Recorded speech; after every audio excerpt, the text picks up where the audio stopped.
Some people spend their entire lives searching for where they belong without realizing they're carrying a wound that convinced them that they never belonged in the first place. Peace and blessings, my collective. Welcome back from the trenches to the cosmos, where we take life lessons from the trenches and align it with the wisdom of the universe. We going in deep on this one, but as we always do. But today we're diving into Pluto in the 11th house. And this placement, it goes much deeper than social, friendships, circles, networking, or community. This is a story of belonging, a story of acceptance, the story of trying to find your place in the world while secretly wondering if there's a place for you at all. Now, the 11th house rules groups, communities, organizations, social movements, humanitarian causes, hopes, dreams, and the future we're trying to build. Then Pluto enters this house.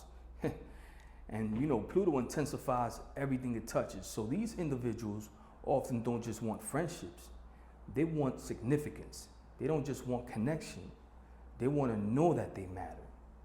They don't just want community, they want to know that they belong. Now, before we go deeper, remember that here at Trenches to Cosmos, we're not here to shame anyone. We don't judge survival patterns. We seek to understand them, because many of Pluto's shadows begin as adaptations, psychological survival strategies. And for Pluto in the 11th house, the adaptation often forms around belonging, around acceptance, around social identity, around the fear of being excluded, overlooked, forgotten, or unseen. Now, according to Chalford, many Pluto in the 11th house individuals unconsciously develop the belief that belonging must be earned, that they must become something before they can be accepted. Important enough, helpful enough, talented enough, successful enough, unique enough, special enough. And because of that, they often spend years trying to secure their place within a group and friendship, or circle, or community, or even humanity itself. Now, this is where Gabor Mate's work becomes real important, that I like to use, because children are constantly balancing two needs, attachment and authenticity. But when those needs conflict, attachment usually wins. The child learns, if being myself risks rejection, if I become who people want me to be, I'll adapt, I'll fit in, I'll become useful, I'll become valuable. And over time, this person stops asking, who am I? And starts asking, what version of me will be accepted? And this is where the wound begins. Now, fast forward into adulthood. This can show up in many different ways. Some become the helper, the friend everyone calls, the one holding everyone together, the one carrying everyone else's emotions, the one giving advice, the one supporting everyone. Yet, when their own world falls apart, their phone is strangely quiet. Others become teachers, counselors, coaches, healers, advocates, activists, spiritual guides, people who genuinely want to help humanity. But Pluto eventually asks an uncomfortable question here. Are you helping because you want to help? Or are you helping because being needed feels safer than being vulnerable? Because if people need you, they won't leave you. At least that's what the wounded part of the psyche believes, right? Now, let's make this a little bit more personal. Maybe you're the strong friend, the one that everyone leans on, the one everyone depends on, the one who always has the answer, the one who never asks for help.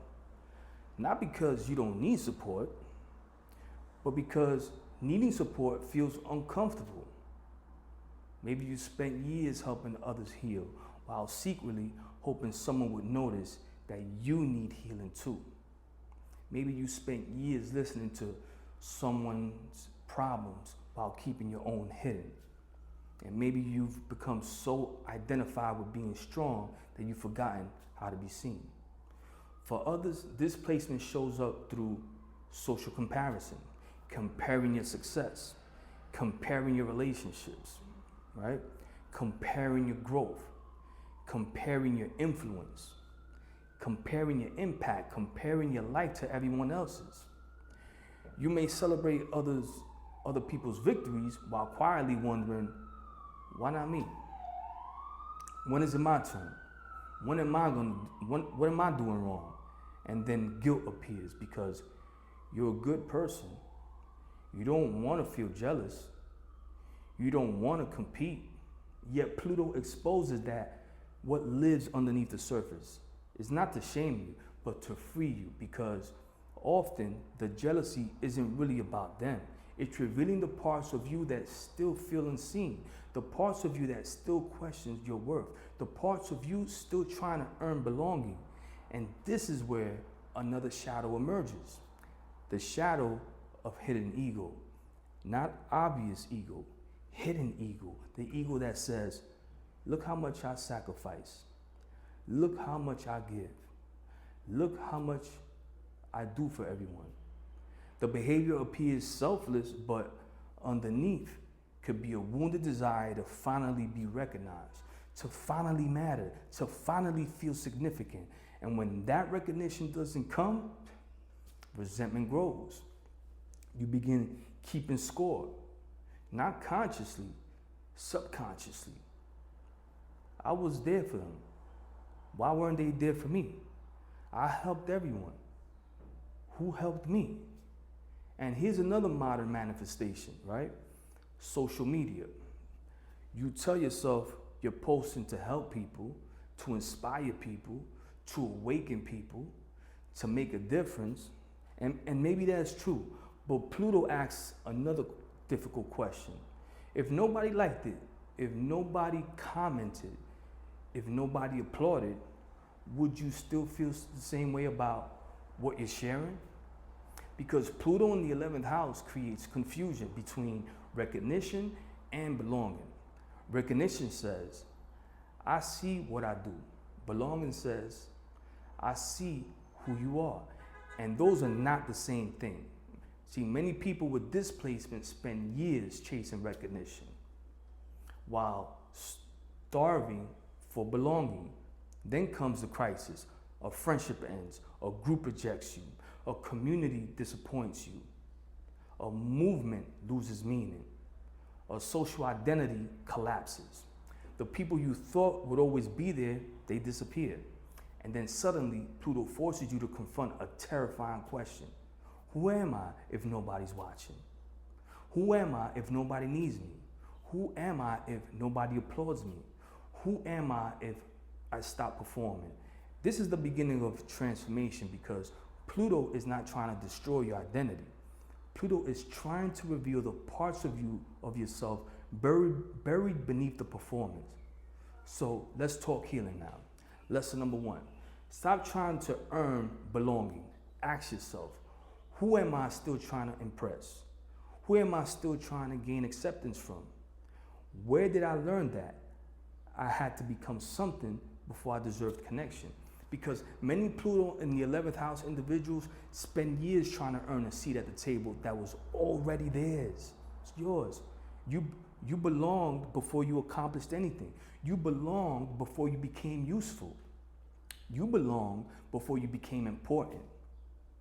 You belonged before you became impressive. Your worth was never dependent on your contribution. Lesson number 2, stop confusing people being needed with being loved. Being needed is a role. Being loved is an experience. One can disappear overnight and the other remains. Now, many Pluto in the 11th house individuals become addicted to being needed because it protects them from vulnerability. Helping feels safe. Helping feels powerful. Helping creates control. But receiving support requires surrender. Now ask yourself, when was the last time I allowed someone to support me without feeling guilty?